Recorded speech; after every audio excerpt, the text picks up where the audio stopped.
Assalamualaikum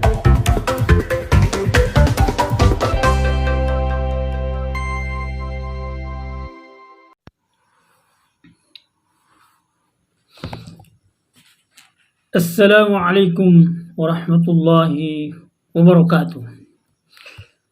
Alhamdulillahi rabbil alamin. Wassalatu wassalamu ala asrafil anbiya'i wal mursalin wa ala alihi wa ashabihi ajma'in. Amma ba'du.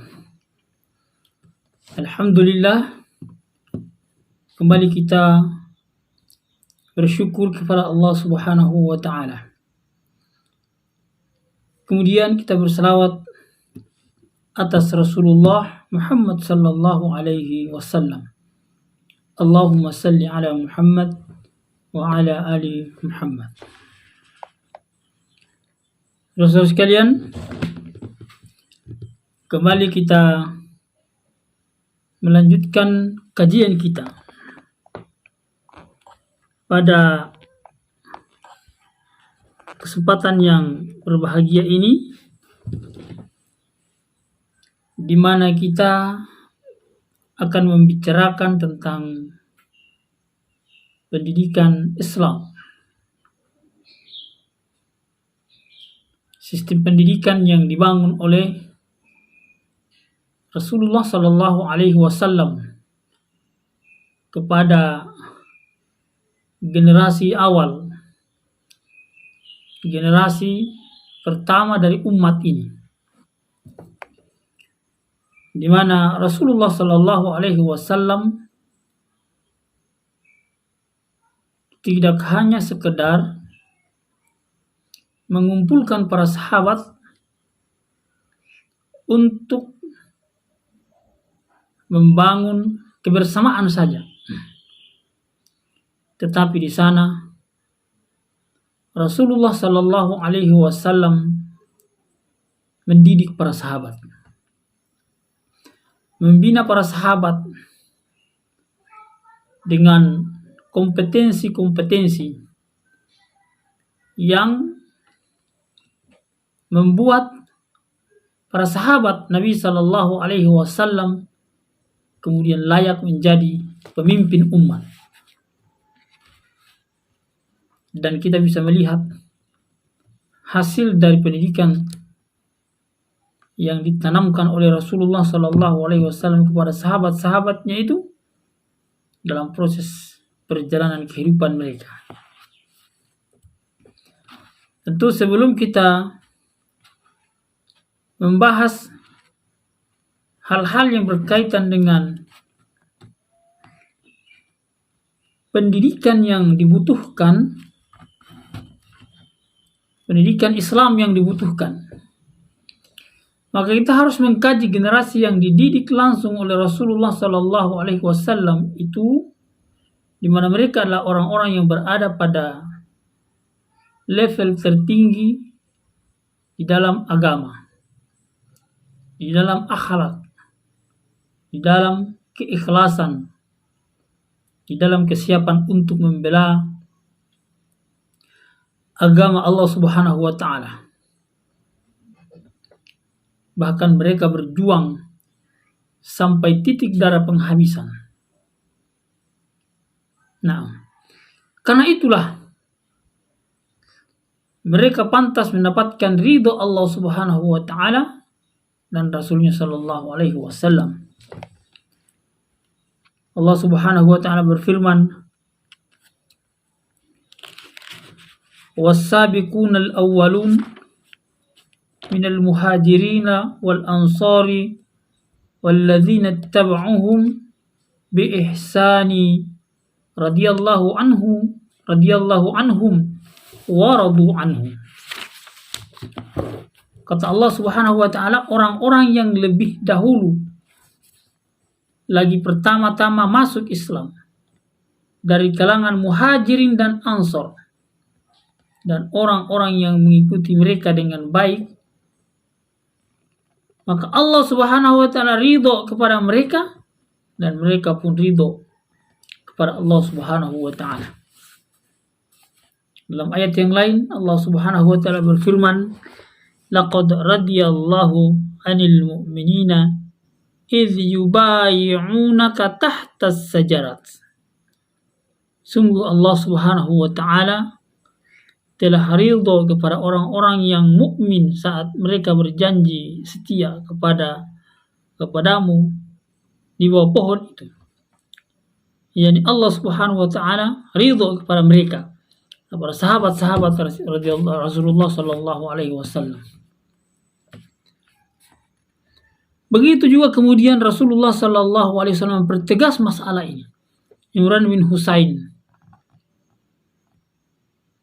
radhiyallahu anhu meriwayatkan bahwa Rasulullah sallallahu alaihi wasallam pernah bersabda, "Khairu ummati qarni, thumma alladhina yalunahum, thumma alladhina yalunahum." Kata Rasulullah sallallahu alaihi wasallam, sebaik-baik umatku adalah generasiku, yakni sahabat. Lalu orang-orang setelah mereka, yakni tabi'in. Kemudian orang-orang sesudah mereka, yakni atba'ut tabi'in. Ini adalah penegasan dari Rasulullah sallallahu alaihi wasallam terhadap generasi yang dididik oleh Rasulullah sallallahu alaihi wasallam itu. Dalam hadis yang lain Rasulullah SAW bersabda, "An-nujumu amanatun lis-sama'i, fa idza dhahabatin nujumu atas sama'a ma tu'adu wa ana amanatun li ashabi, fa idza dhahabtu ata ashabi ma yu'aduna wa ashabi amanatun al-ummati, fa idza dhahaba ashabi ata ummati ma yu'adun." Kata Rasulullah sallallahu alaihi wasallam, bintang-bintang adalah pengaman bagi langit. Apabila bintang-bintang pergi, langit akan didatangi apa yang dijanjikan kepadanya. Aku adalah pengaman bagi sahabat-sahabatku. Apabila aku pergi, maka sahabat-sahabatku akan didatangi apa yang dijanjikan kepada mereka. Dan sahabat-sahabatku adalah pengaman bagi umatku. Maka apabila sahabat-sahabatku pergi, umatku akan mendatangi apa yang dijanjikan kepada mereka.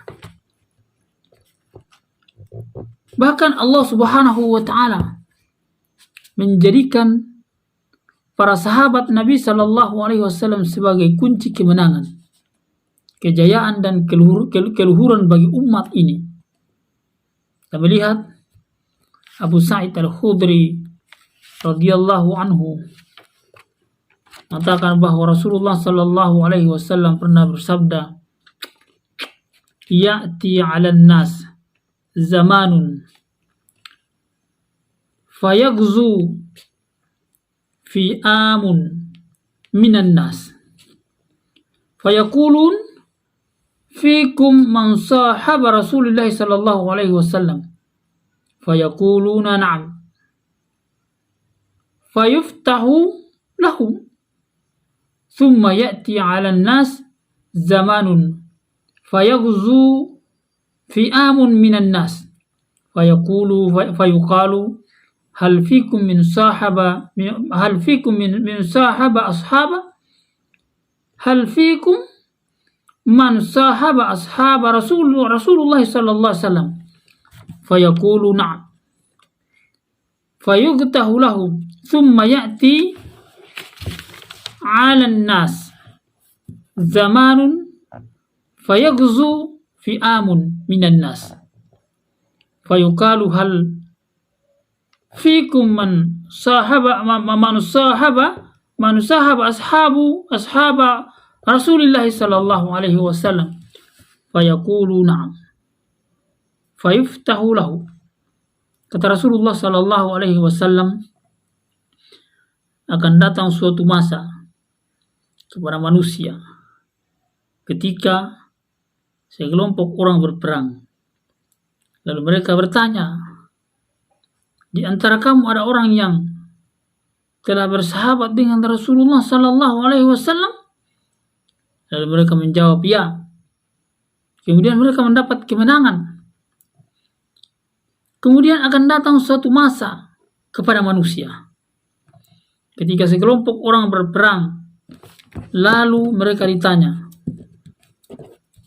apakah di antara kamu ada orang yang telah bersahabat dengan sahabat Rasulullah SAW? Lalu mereka menjawab, na'am. Mereka mengatakan ya. Kemudian mereka mendapat kemenangan. Kemudian akan datang suatu masa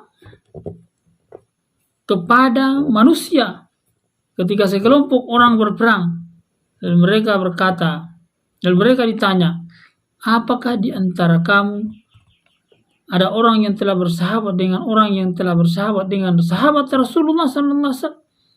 Lalu mereka mengatakan fayuqalu lahum na'am. Mereka mengatakan na'am. Kemudian mereka mendapatkan kemenangan. Ustaz Muhammad Kutub mengatakan di bawah judul bagaimana kelompok pertama dididik. Maka kelompok pertama adalah kelompok yang dididik langsung oleh Rasulullah Sallallahu Alaihi Wasallam.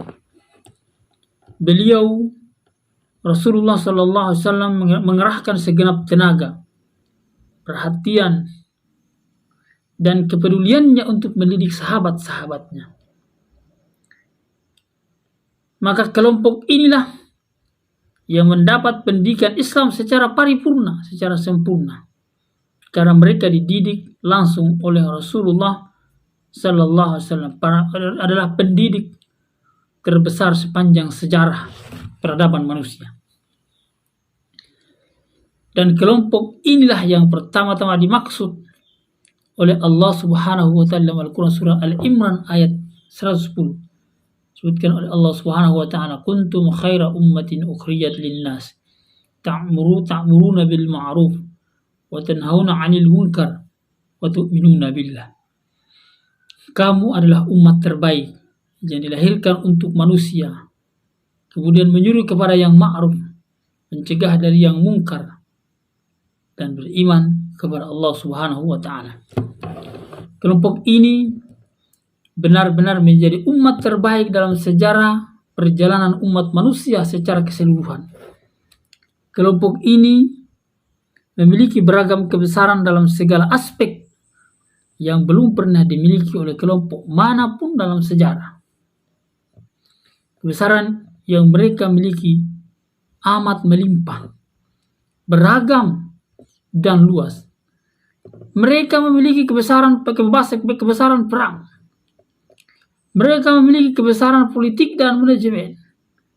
Mereka memiliki kebesaran jiwa, kebesaran rohani, kebesaran spiritual, dan segala macam kebesaran lainnya. Dan kebesaran itu dapat diraih dalam waktu yang relatif singkat. Bahkan seolah-olah waktu yang dibutuhkan hanyalah beberapa saat saja. Kelompok inilah yang meletakkan fondasi sejarah Islam di masa-masa setelahnya dan menancapkan tiang-tiang pancang ke dalam bumi ini. Mereka telah memberikan prinsip-prinsip, nilai-nilai, dan contoh-contoh terbaik yang diaplikasikan di alam nyata secara luas, secara menyeluruh, secara luar biasa dalam sejarah peradaban umat manusia. Mereka telah memadukan antara idealisme atau idealitas dan realitas, sehingga nyaris tidak didapat perbedaan yang mana realitas dan yang mana idealitas, karena kebesaran yang mereka tampilkan begitu menakjubkan. Mereka tidak hanya sekedar bercerita, tetapi apa yang mereka ceritakan, mereka berusaha untuk meraihnya, untuk mendapatkannya. Sehingga ketika mereka bercerita tentang kemenangan Islam, maka mereka berjuang dengan perjuangan yang serius untuk mendapatkan kemenangan Islam. Dan itu adalah buah yang dipetik dari pendidikan Islam tingkat tinggi yang diberikan oleh pendidik terbesar sepanjang sejarah peradaban manusia, yakni Rasulullah Sallallahu Alaihi Wasallam. Maka kita katakan bahwa kita semua dituntut untuk melakukan pengkajian yang mendalam terhadap kelompok-kelompok yakni kelompok pertama yang dididik oleh Rasulullah Sallallahu Alaihi Wasallam. Kelompok yang menakjubkan itu, yakni kelompok yang mendapatkan dukungan dari masyarakat pada saat itu dan mendapatkan keridhaan Allah Subhanahu wa taala. Mereka benar-benar merasakan pertolongan dan dukungan ini ketika berhadapan dengan nafsu yang suka menyuruh pemiliknya untuk berbuat maksiat kepada Allah Subhanahu wa taala, untuk berbuat jahat, untuk melakukan pelanggaran kepada syariat Allah Subhanahu wa taala. Sehingga mereka berhasil, yakni para sahabat-sahabat Rasulullah SAW berhasil mengekang hawa nafsu dengan kendali istiqamah dan takwa kepada Allah Subhanahu wa taala. Mereka akan mendorong untuk bertaubat dan kembali kepada Allah Subhanahu wa taala apabila nafsu yang memberontak dan mulai mempengaruhi diri mereka. Mereka merasa diawasi oleh Allah Subhanahu wa taala sehingga mereka berjuang hanya untuk Allah Subhanahu wa taala. Berbeda dengan zaman sekarang ini. Maka saudara-saudara sekalian yang berbahagia, generasi awal umat ini merasakan benar pertolongan yang datang dari Allah Subhanahu wa taala. Merasakan benar dukungan yang datang dari kiri, kanan, depan, belakang. Mereka merasakan pertolongan dan dukungan ini ketika berhadapan dengan musuh-musuh Allah Subhanahu wa taala di medan perang, di medan jihad, di medan perjuangan. Sehingga mereka berhasil mengalahkan musuh dalam waktu yang sesingkat-singkatnya dengan ongkos yang sekecil-kecilnya. Mereka merasakan pertolongan dan dukungan ini saat berhadapan dengan setan dari bangsa jin yang menghalangi jalan mereka dan mengintai mereka dimanapun mereka berada, sehingga mereka tidak mendengar bisikan dan rayuannya dan mengabaikan godaannya. Para sahabat-sahabat tidak menghiraukan datangnya tamu-tamu yang atau godaan-godaan setan-setan laknatullah yang datang untuk menggoda sahabat-sahabat Rasulullah pada saat. Begitulah pertolongan selalu menyertai mereka dan dukungan selalu mengiring langkah mereka dimanapun mereka berada dan bagaimanapun keadaan mereka.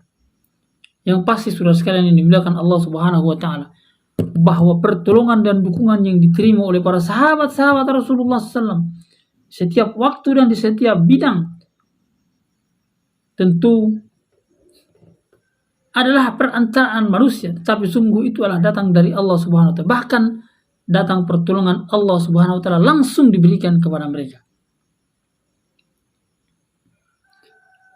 Karena itu ini adalah perkara yang sangat penting, membangun sistem pendidikan yang paripurna, mulai dari tingkat bawah sampai pada tingkat yang lebih tinggi.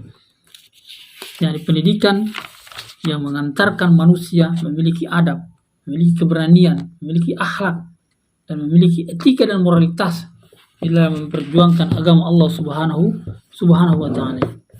Saudara sekalian yang berbahagia, ada fenomena sejarah yang perlu dicermati oleh para pegiat dakwah, oleh para duat, oleh para aktivis dakwah, kapan dan di mana saja.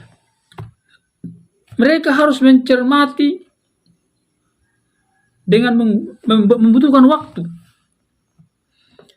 Karena fenomena itu memiliki efek yang sangat kuat terhadap metodologi dan orientasi dakwah.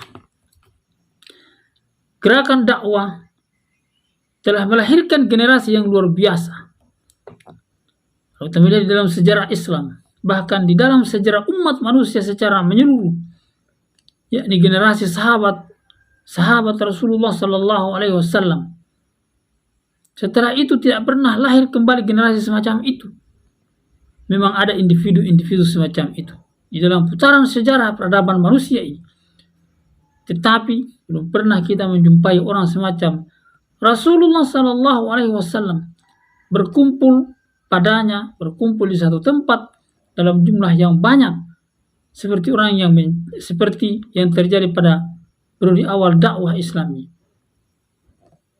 Karena itu fenomena yang jelas dan nyata serta memiliki makna yang perlu dicermati lebih jauh agar kita bisa menemukan rahasia-rahasia yang terkandung dalam setiap peristiwa dengan izin Allah Subhanahu wa taala.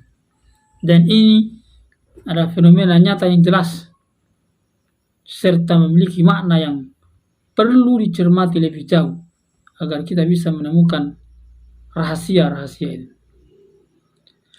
Saudara sekalian yang dimuliakan Allah Subhanahu wa taala, tidak bisa disangkal bahwa tingginya kualitas iman para sahabat adalah berkat pendidikan yang diberikan oleh Nabi Shallallahu Alaihi Wasallam kepada mereka, pembersihan jiwa mereka, pembiasaan mereka untuk tunduk dan patuh kepada Allah Subhanahu wa taala, pembiasaan kepada mereka untuk melakukan ketaatan kepada Allah Subhanahu wa taala.